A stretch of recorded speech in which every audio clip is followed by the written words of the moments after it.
Hello, my name is Miss Betsy, and today I'll be teaching you how to do a Northern Lights craft jar.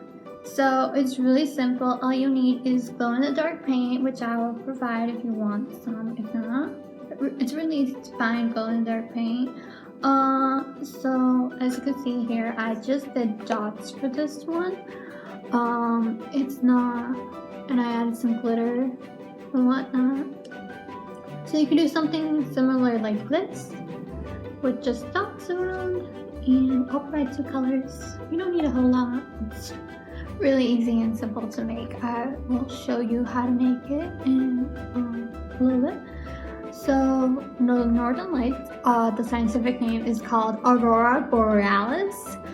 They're the little shimmering little lights. I'll show you a picture of how they look like. So let's get started. Why not? I would recommend either getting a plate, putting some newspaper down. So I'm gonna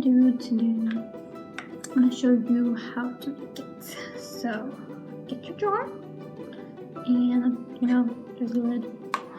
But you can, what I did for the first one was put it on the inside because it seemed to stick better. The glow-in-the-dark paint sticks better than the acrylic paint I'll provide because you wanna paint it over if you want. You can just keep it like this or paint it over blue so it looks like the night sky, and add some glitter so it looks like stars. So let's begin. To explain that I can think of the Northern Lights, the simplest answer I can think of that I can explain it in the simplest of terms is that the sun sends out energy to Earth, and that energy, once it arrives on Earth, creates a light system at the poles, north and south. So in the North Pole, the lights are called Aurora Borealis. In the south, they're called Aurora Australis. Kind of like Australia, but it's Australis. It's a little hard to pronounce, that one.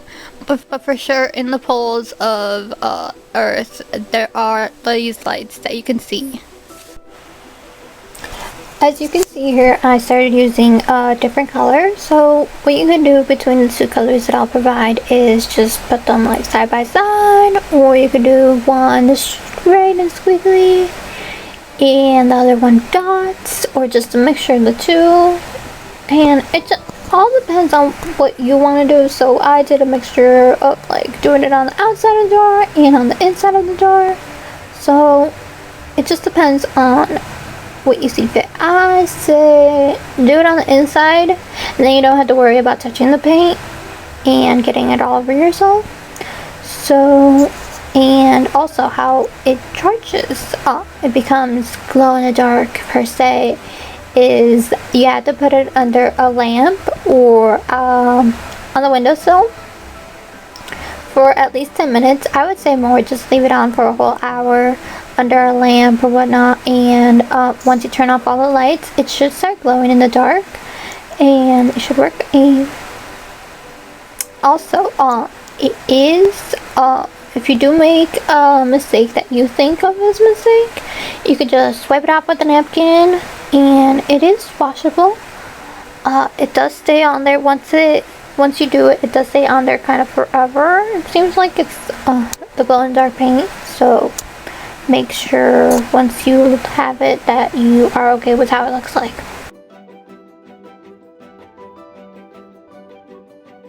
So this one, you can see on the inside I put some glitter and the glow in the dark paint, and also made a shape like a star.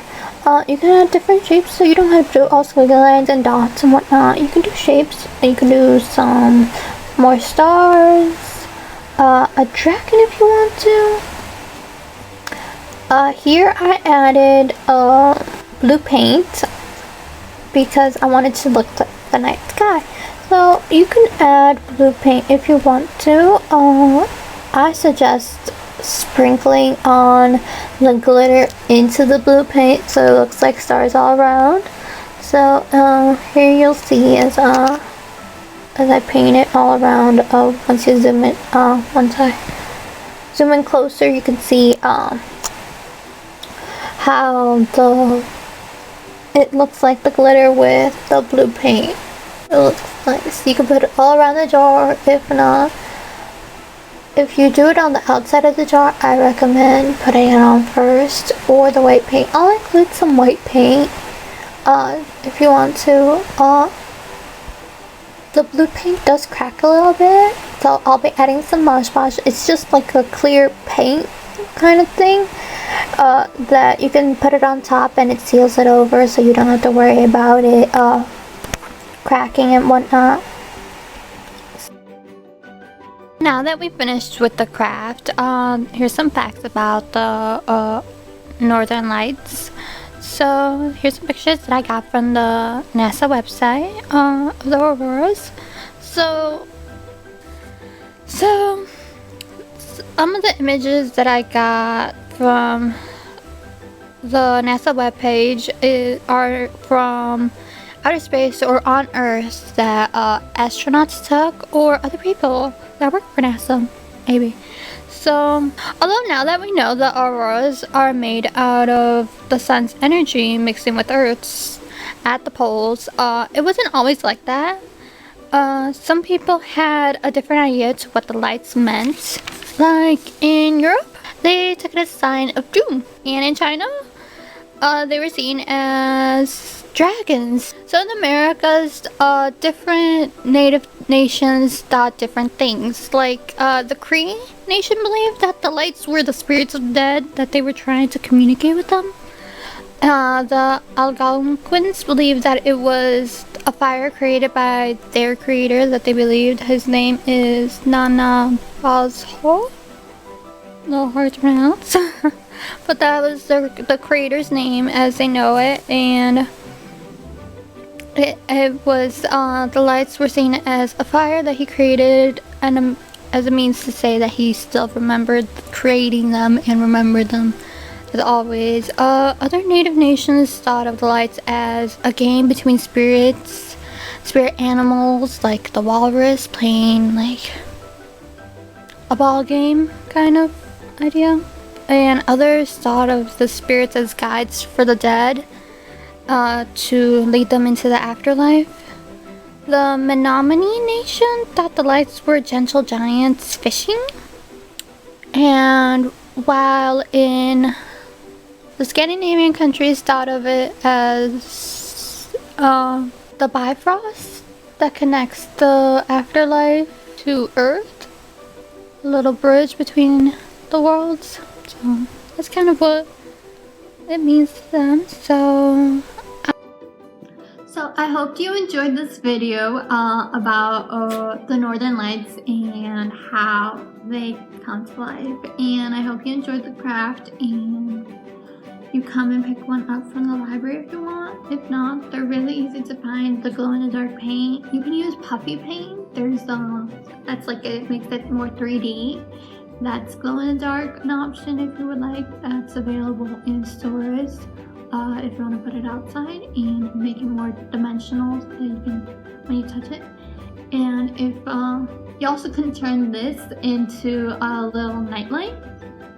So put in a little tea light inside of it, one of those LED tea lights, and it'll glow as it's glowing in the dark, and you can see a little shimmer in the background from the little tea light. That's another option you can do with this. So I hope you enjoyed this video and hope to see you next time. Goodbye from the library for now.